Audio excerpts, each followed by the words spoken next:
മൈസൂർ ദസറ ദസറ കാണാനായിട്ടുള്ള ഒരു യാത്രയാണ്. പെട്ടെന്ന് തീരുമാനിച്ചൊരു യാത്രയാണ്. രാത്രി KSRTCക്ക് തന്നെ യാത്ര ആരംഭിച്ചു. നല്ല തിരക്കാണ്. കൽപ്പറ്റ വണ്ടിക്കാണ് ആദ്യം കയറിയത്. കൽപ്പറ്റയിൽ രാവിലെ 6 മണിയോടുകൂടി കൽപ്പറ്റയിലെത്തി. കൽപ്പറ്റയിൽ നിന്നും നേരെ മൈസൂരിനുള്ള വണ്ടിയിൽ കയറി. കൽപ്പറ്റയിൽ നിന്നും ഏകദേശം 4 മണിക്കൂറോളമുള്ള യാത്രയുണ്ട് മൈസൂരേക്ക്. നല്ല തിരക്കുള്ള ടൈമാണ്. ബസ്സിലൊക്കെ നല്ല തിരക്കാണ്. അപ്പം ടിക്കറ്റൊക്കെ ഭയങ്കര കുറവായിരുന്നു. നമ്മൾ ബുക്ക് ചെയ്തിട്ട് കയറിയതുകൊണ്ടാണ് ടിക്കറ്റൊക്കെ ഇരിക്കാനുള്ള സീറ്റൊക്കെ കിട്ടിയത്. നമ്മൾ ഇവിടുന്ന് നേരെ യാത്ര തിരിച്ചു. പോകുന്ന വഴിക്ക് വെളിയിൽ കണ്ടൊരു കാഴ്ചയാണ്. ഇവിടെ ഈ ചെടിച്ചട്ടികളൊക്കെ ഇങ്ങനെ വെച്ചിരിക്കുന്നുണ്ട്. അത് നമ്മുടെ റോഡിൻ്റെ സൈഡിലായിട്ട് ഇവർ വെളിയിലൊന്നും അല്ല വെച്ചിരിക്കുന്നത്. ഇതിലൊരു ഇത് പിടിപ്പിച്ചിട്ട് ക്ലമ്പ് പോലെ പിടിപ്പിച്ച് ഇവരിങ്ങനെ വെച്ചിരിക്കുന്നത്. നല്ല ഭംഗിയാണ് ഇങ്ങനെ വണ്ടിയിൽ പോകുമ്പോൾ ഇത് കാണാനായിട്ട്. നല്ല കളറുള്ള പൂക്കളാണ് എല്ലാം. വയനാട് വെച്ചിരിക്കുന്നതാണ്. നല്ല നല്ല രസമുണ്ട് ഇത് കാണാനായിട്ട്. അപ്പം ഇവിടുന്ന് നേരെ നമ്മൾ യാത്ര ആരംഭിച്ചിരിക്കുകയാണ്. ഇനിയിപ്പം വനമാണ്. വനത്തിലൂടെയൊക്കെയുള്ള യാത്രയാണ്. ഒരു 2-3 മണിക്കൂറോളം വനത്തിലൂടെയാണ് ഫുള്ള് യാത്ര. വനത്തിലൂടെയുള്ള യാത്രയാണെങ്കിലും ഇത്തവണ മൃഗങ്ങളെയൊന്നും നമുക്ക് കാണാനായിട്ട് സാധിച്ചിട്ടില്ല. ഇടയ്ക്ക് ചെറിയ ചെറിയ മാൻകൂട്ടങ്ങളൊക്കെ കണ്ടെങ്കിലും വലിയ അല്ലാതുള്ള മൃഗങ്ങളെയൊന്നും നമുക്കൊന്ന് കാണാനായിട്ട് സാധിച്ചിട്ടില്ല. ഒരു കുരങ്ങനെ പോലും കാണാനായിട്ട് സാധിച്ചിട്ടില്ല. അല്ലെങ്കിൽ ഈ വഴിക്ക് എപ്പോൾ വന്നാലും ഇഷ്ടംപോലെ കുരങ്ങുകളൊക്കെ ഉള്ളതാണ്. ഇതൊന്നിനെയും കാണാനായിട്ട് സാധിച്ചിട്ടില്ല. അപ്പോൾ നമ്മൾ നേരെ മൈസൂർ ബോർഡ് കണ്ടിട്ടുണ്ട്. ഇവിടുന്ന് ഏകദേശം 75 കിലോമീറ്ററാണ് മൈസൂർ ബോർഡ് കാണിക്കുന്നത്. ഇപ്പം ഇനി അങ്ങോട്ട് കാട് കഴിഞ്ഞുള്ള സ്ഥലങ്ങളെന്ന് വെച്ച് കഴിഞ്ഞാൽ ഇനി മൈസൂർ ഇവിടുത്തെ കൃഷി കാര്യങ്ങളൊക്കെയാണ്. ഇതുപോലെ സൂര്യകാന്തി പാടങ്ങൾ, അതുപോലെ പൂക്കൾ, ചെണ്ടുമല്ലി, അങ്ങനെയുള്ള പൂക്കളുടെയും എല്ലാ പാടങ്ങളും ഒക്കെ ആയിട്ട് കൃഷി സ്ഥലങ്ങളാണ് കൂടുതലും. ക്യാബേജ് അങ്ങനെയുള്ള കൃഷി സാധനങ്ങൾ അങ്ങനെയുള്ള കാര്യങ്ങളൊക്കെയാണ് ഇവിടെ ചുറ്റും ഉള്ളത്. അങ്ങനെ നമ്മൾ വഴിയിലൊരു കടയിൽ ബസ് നിർത്തി ഇവിടുന്ന് ഭക്ഷണം കഴിച്ചിട്ട് പോകാനായിട്ടാണ്. ഇത്രയും ദൂരം യാത്ര ആയതുകൊണ്ട് ഇവരിടയ്ക്ക് ഭക്ഷണം കഴിക്കാനായിട്ട് നിർത്തും. ഇപ്പം ഒരു മസാല ദോശയാണ് നമ്മൾ പറഞ്ഞത്. മസാല ദോശ അത്രയ്ക്ക് വലിയ ഗുണമൊന്നുമില്ലായിരുന്നു, കാണുമ്പോൾ തന്നെ അറിയാം. പിന്നെ ഭക്ഷണമൊക്കെ കഴിച്ച് അല്ലെങ്കിൽ അവിടെ വരെ ചെന്ന് കഴിഞ്ഞ് പട്ടിണിയാവുമെന്ന് ഓർത്ത് അത് കുറച്ച് കഴിച്ച് നേരെ വണ്ടി നമ്മൾ അവിടുന്ന് യാത്ര വീണ്ടും ആരംഭിച്ചിട്ടുണ്ട്. ഇനി ഇവിടുന്നാണ് ഏറ്റവും കൂടുതൽ പൂക്കളുടെയൊക്കെ ഒരു പാടം ഉള്ളത്. മൈസൂർ അടുക്കാറായിട്ടുണ്ട്. ഇവിടുന്ന് ഏകദേശം 70 കിലോമീറ്റർ അടുത്തേ ഉള്ളൂ. ഇവിടെയാണ് കേട്ടോ ഏറ്റവും കൂടുതൽ പൂക്കൾ ഉള്ള സ്ഥലം വരുന്നത്. ഇവിടെയാണ് പൂക്കളുടെ കൃഷി ഏറ്റവും കൂടുതൽ. ഇവിടെ ആൾക്കാർക്ക് കയറി കാണുകയൊക്കെ ചെയ്യാം. ഇഷ്ടംപോലെ പൂക്കളാണ് ഇവിടെ ഉള്ള. ആൾക്കാർ കയറി ഫോട്ടോ എടുക്കുക അങ്ങനത്തെ പരിപാടികളൊക്കെ ഉണ്ട്. ചെറിയ ചാർജ് ഉണ്ട്, 50 രൂപ 100 രൂപയൊക്കെ വാങ്ങിക്കും. ഇവിടെ നമ്മൾ നിർത്തി ഫോട്ടോ, നമ്മൾ വണ്ടിക്ക് കാറിനൊക്കെ വരികയാണെങ്കിൽ നമുക്ക് നിർത്തി ഫോട്ടോ ഒക്കെ എടുക്കാനായിട്ട് സാധിക്കും. അപ്പോൾ നമ്മൾ നേരെ ഇനി നമ്മൾ മൈസൂർ അടുത്തിട്ടുണ്ട്. മൈസൂർ എയർപോർട്ടാണ് ഈ കാണുന്നത്. ഇനി ഇവിടുന്ന് 2 കിലോമീറ്റർ അടുത്തേ ഉള്ളൂ മൈസൂർ സിറ്റിയിലേക്ക്. ഇപ്പോൾ ബ്ലോക്കുണ്ട്, അത്യാവശ്യം നല്ല തിരക്കുള്ള ടൈമാണ്.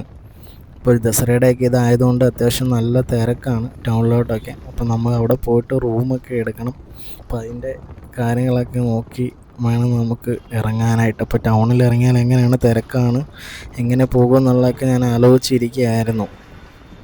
പക്ഷെ പോകെ നമുക്ക് വണ്ടി പോകുന്ന ഒരു സാഹചര്യം വെച്ച് അത്രയ്ക്ക് ഈ ടൈം ആയതുകൊണ്ട് അത്രയ്ക്ക് തിരക്കില്ല എന്നുള്ളതാണ് ഒരു ഇത് വരുന്നത്. നൈറ്റൊക്കെ ആകുമ്പോഴാണ് ഇവിടെ ഭയങ്കര തിരക്കാകുന്നതെന്നാണ് ഇവർ കണ്ടക്ടറൊക്കെ നമ്മളോട് പറഞ്ഞത്. അപ്പോൾ എങ്കിൽ ടൗണിൽ തന്നെ KSRTC സ്റ്റാൻഡിൽ തന്നെ ഇറങ്ങാമെന്ന് ഉള്ളൊരു പ്ലാനിലാണ് ഞാൻ ഇരിക്കുന്നത്. നേരെ നമ്മൾ ടൗണിലോട്ടാണ് ബസ് കയറി. ഇപ്പം ഇവിടെയൊക്കെ കാണാം നമുക്ക് അത്യാവശ്യം വലിയ തിരക്കൊന്നും അങ്ങനെ ആയിട്ടില്ല. നൈറ്റ് ടൈമാണ് അത്ര തിരക്കൊക്കെ ഉള്ളത്. ഇവിടെ എല്ലാം ലൈറ്റൊക്കെ ഇട്ടിട്ടുണ്ട്. ഈ ലൈറ്റൊക്കെ നൈറ്റ് നമുക്ക് കാണുമ്പോൾ ഭയങ്കര ഭംഗിയായിരിക്കും. ഫുള്ള് ലൈറ്റൊക്കെ വെച്ചിട്ടുണ്ട്. ഫുള്ള് ഇതൊക്കെ നൈറ്റാണ് ഫുള്ള് ഓണാകുമ്പോഴാണ് ഈ നൈറ്റ് ഇവിടെ ഭയങ്കര തിരക്ക് വരാനുള്ള കാരണം. ഈ ലൈറ്റ് കാണാൻ വേണ്ടി തന്നെ ഉള്ള ആൾക്കാരാണെന്നാണ് പറയുന്നത്. ഫുള്ള് ഇവർ ഇതൊക്കെ വെച്ചിട്ട് ഫുള്ള് അലങ്കരിച്ചിട്ടുണ്ട്. ഫുള്ള് ടൗണിലൊക്കെ നമുക്ക് വലിയ തിരക്കില്ല. നമ്മൾ നേരെ KSRTC ബസ് സ്റ്റാൻഡിലോട്ടാണ് പോകുന്നത്. അങ്ങനെ നേരെ KSRTC ബസ് സ്റ്റാൻഡിൽ വന്ന് ഇറങ്ങി. ഇവിടെ കുറേ ബസ്സുകളൊക്കെ ഉണ്ട്, കുറേ ആൾക്കാർ. ഇവിടെ മലയാളികൾ ആണ് കേട്ടോ നല്ലപോലെ ഉള്ളത്.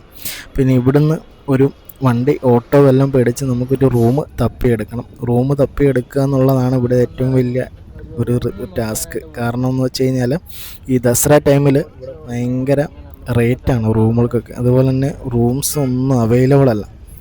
അപ്പം ഇവർ പറയുന്ന റേറ്റ് എന്നൊക്കെ പറഞ്ഞാൽ ഒരു ദിവസത്തിന് ഒരു സാധാ റൂമാണെങ്കിൽ ഇപ്പോൾ ഒരു 3000 4000 ഒക്കെയാണ്. ഇവർ ഭയങ്കര റേറ്റാണ് ഇവർ പറയുന്നത്. അതുകൊണ്ട് തന്നെ നേരെ ഒരു ഓട്ടോ പിടിച്ച് ഞാൻ സ്വയമായിട്ട് തപ്പിയെടുക്കാനായിട്ട് തീരുമാനിച്ചു. അവിടെ നമ്മൾ ഗൂഗിൾ നോക്കിയപ്പോൾ 2-3 റൂം കണ്ടിട്ടുണ്ട്. അവരെ ഞാൻ കോണ്ടാക്ട് ചെയ്തപ്പം റൂംസ് അവൈലബിൾ ആണ്, ചെല്ലാനാണ് പറഞ്ഞത്. അപ്പം അങ്ങോട്ട് പോവാണ്. അവിടെ ചെന്നിട്ട് റൂംസ് കണ്ട് നമുക്ക് ഇഷ്ടപ്പെട്ട് കഴിഞ്ഞാൽ റേറ്റൊക്കെ ഓക്കെ ആണെങ്കിൽ നമുക്ക് എടുക്കാം, അല്ലെങ്കിൽ നമ്മൾ വേറെ ഇതുപോലെ തന്നെ തപ്പി എടുക്കേണ്ടി വരും. അപ്പം ദസറയ്ക്കൊക്കെ വരുന്നവരാണെങ്കിൽ ആദ്യമായിട്ട് ശ്രദ്ധിക്കുന്നത് റൂംസ് കിട്ടുകയെന്ന് വെച്ചാൽ ഭയങ്കര പാടാണ്. അതുപോലെ തന്നെ ഭയങ്കര റേറ്റുമാണ്. നമ്മൾ നേരത്തെ മാക്സിമം ബുക്ക് ചെയ്തിട്ടൊക്കെ വരിക. അപ്പോൾ അറിയാവുന്നവരൊക്കെ ഉണ്ടെങ്കിൽ അതായിരിക്കും നല്ല ഇതിൽ നമുക്ക് സ്റ്റേ ചെയ്യാനൊക്കെ ആയിട്ട് പറ്റും. അവിടെ നല്ല നല്ല റൂംസ്, ഒരു അത്യാവശ്യം വല്ല ഫെസിലിറ്റീസൊക്കെ ഉള്ള റൂംസൊക്കെ ആണെങ്കിലും അത്യാവശ്യം നല്ല റേറ്റാണ് നമുക്ക് വരുന്നത്. അതുപോലെ തന്നെ നമ്മൾ ഇവിടുന്ന് ഓട്ടോ ഒക്കെ വിളിക്കുമ്പോൾ ഫസ്റ്റിൽ നമ്മൾ സ്ഥലപ്പേര് പറഞ്ഞ് അങ്ങോട്ടുള്ള റേറ്റ് ചോദിച്ചിട്ട് ഓട്ടോയിലോട്ട് കയറുക. അല്ലെങ്കിൽ അവിടെ വരുമ്പോൾ നമ്മളൊരു റേറ്റ് ഇവർ നമ്മളോട് പറയും. അങ്ങനെ നമ്മൾ തപ്പി ഒരു റൂം ഹോട്ടൽ കണ്ടുപിടിച്ച് ഒരു റൂം കിട്ടി. ഇവിടെ റൂം അവൈലബിൾ ആണ്. 2500 രൂപയാണ് അവർ പറയുന്നത് ഒരു സിംഗിൾ റൂമിൽ വന്ന് ഫ്രഷായി അടുത്ത സ്ഥലം കാണാൻ ഇറങ്ങുകയാണ്. നേരെ ഫസ്റ്റ് ഫ്ലവർ ഷോ കാണാനായിട്ടാണ് പോകുന്നത്. ഫ്ലവർ ഷോ കാണാനായിട്ട് ഉള്ള പോക്കാണ്. ഇവിടുന്ന് നമ്മുടെ റൂമിൻ്റെ അവിടുന്ന് ഏകദേശം 70 രൂപയാണ് ചാർജ്, ഓട്ടോ ചാർജ് പറഞ്ഞത്. നമുക്ക് അങ്ങോട്ട് സത്യം പറഞ്ഞാൽ ഒരു 2 കിലോമീറ്റർ പോലും ഇല്ല നമ്മൾ മാപ്പിലൊക്കെ നോക്കിയപ്പോൾ. പക്ഷേ അത്രയും നല്ല വെയിലുണ്ട്. നടന്ന് പോക്കും ഭയങ്കര ട്രാഫിക്കൊക്കെയാണ്, ബ്ലോക്കും. ഈ ടൈമിൽ നമുക്ക് നടന്നു പോക്ക് പാടായതുകൊണ്ട് ഓട്ടോയ്ക്ക് തന്നെ പോകാമെന്ന് വെച്ചു. ഓട്ടോയ്ക്ക് പോകണ ഇവരെങ്ങനെയൊക്കെ കുത്തിക്കയറ്റി ഓരോ സ്ഥലത്തോടൊക്കെ കുത്തിക്കയറ്റി നമ്മൾ കണ്ടില്ല. ഇതാണ് എവിടെയാണെങ്കിലും ഇവർ കുത്തിക്കയറ്റും. ഒരു ചെറിയ സ്ഥലം കിട്ടിയാൽ മതി, ഓട്ടോക്കാർ കുത്തിക്കയറ്റി നമ്മളെ സ്പോട്ടിൽ ഇവരെങ്ങനെയെങ്കിലും എത്തിക്കും. അതാണ് ഇവരുടെ ഒരു ഇത് പറയുന്നത്. ഏകദേശം 3 മണിയോട് കൂടിയുള്ള സമയമായിട്ടുണ്ട്. ടൗണിലേക്ക് അത്യാവശ്യം തിരക്കായി വരുന്നുണ്ട്, നല്ല തിരക്കായിട്ട് തന്നെ വരുന്നുണ്ട്. ഇപ്പം ഇനിയും എല്ലാവരും വെയിലൊക്കെ കുറഞ്ഞൊരു ടൈം ആകുമ്പോൾ എല്ലാവരും ഓരോ ഇതൊക്കെ കാണാനായിട്ടൊക്കെ ഇറങ്ങും. പകൽ ഡേ ടൈമിൽ അത്യാവശ്യം നല്ല വെയിലുണ്ട്. മൈസൂരൊക്കെ നല്ല വെയിലുള്ള ടൈമാണ് ഡേ ടൈം. നല്ല ചൂടുള്ള വെയിലാണ് കേട്ടോ, നല്ല ചൂടുണ്ട് വെയിൽ.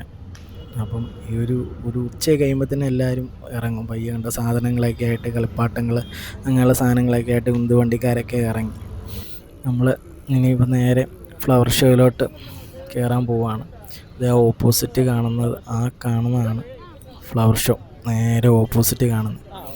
നമ്മൾ ഈ റോഡ് ക്രോസ് ചെയ്ത് വേണം അപ്പുറത്തോട്ട് കടക്കാനായിട്ട്. ഇവിടെ പോലീസുകാരൊക്കെ ഉണ്ട്, ട്രാഫിക് ഉണ്ട്, അല്ലാത്ത പോലീസുകാരുണ്ട്, എല്ലാ സൈഡിലും പോലീസുകാരുണ്ട്. നമുക്കിപ്പോൾ എന്തെങ്കിലും ഒരു വഴി ഡൗട്ടോ അല്ലെങ്കിൽ അങ്ങനെ എന്തെങ്കിലുമൊക്കെ ഉണ്ടെങ്കിൽ നമുക്ക് ഇവരോട് ചോദിക്കാം. ഇവരെ കറക്റ്റായിട്ട് നമ്മളെ കാണിച്ചു തരും. എന്ത് കാര്യം വേണം നമുക്ക് അവരോട് ചോദിക്കാം. എല്ലാ സൈഡിലും എല്ലാ സ്ഥലത്തും ഉണ്ട് പോലീസുകാരുണ്ട്, ട്രാഫിക് പോലീസുകാരുണ്ട്, അല്ലാത്തവരുമുണ്ട്. അപ്പം നേരെ ഇതാണ് ദസറ ഫ്ലവർ ഷോയുടെ ഫ്രണ്ട് ഒരുക്കി വെച്ചിരിക്കുന്നത്. നമുക്ക് ടിക്കറ്റ് എടുത്തു. 50 രൂപയാണ് ഇതിൻ്റെ എൻട്രി പാസ് വരുന്നത്. നമ്മൾ നേരെ ടിക്കറ്റ് കൊടുത്ത് ഒരു സ്കാനറൊക്കെ വെച്ചിട്ടുണ്ട്. സ്കാനറൊക്കെ ചെയ്തിട്ടാണ് അകത്തോട്ട് കയറ്റുന്നത്. ടിക്കറ്റ് കൊടുത്ത് നേരെ അകത്തേക്ക് നമ്മൾ കയറുകയാണ്. നമ്മളിങ്ങനെ കയറി വരുന്ന ഒരു ടൈമിൽ നമുക്ക് അവിടെ നിന്ന് ഒരു മരം കാണാം കേട്ടോ. ഇത് കണ്ടോ, ഈ മരം അതിൻ്റെ ഒരു നല്ല രസമല്ലേ, അതിൽ മരത്തേലിങ്ങനെ ഓരോന്ന് പൂവും കൊണ്ട് ചെയ്ത് വെച്ചിരിക്കുന്നത് കണ്ടോ. ഫുള്ള് നല്ല രസമുണ്ടല്ലേ കാണാനായിട്ട്. ഇങ്ങനെ ഒരുപാട് സെറ്റപ്പുകളുണ്ട് കേട്ടോ. ഇവിടെ കുറേ കാര്യങ്ങളുണ്ട് ഇങ്ങനെ ഇവർ ചെയ്ത് വെച്ചിരിക്കുന്നത്. മൊത്തം പൂവും കൊണ്ടാണ് ഇവർ ചെയ്ത് വെച്ചിരിക്കുന്നത്. മൈസൂർ ദസറയുടെ മെയിനായിട്ടൊരു അട്രാക്ഷൻ ആട്ടോ ഇവിടുത്തെ ഈ ഫ്ലവർ ഷോ എന്ന് പറയുന്നത്. കാരണം അതുപോലെ ആൾക്കാരാണ് ഇവിടെ കാണാനായിട്ട്, ഈ ഫ്ലവർ ഷോ കാണാനായിട്ടൊക്കെ ആയിട്ട് വരുന്നത്.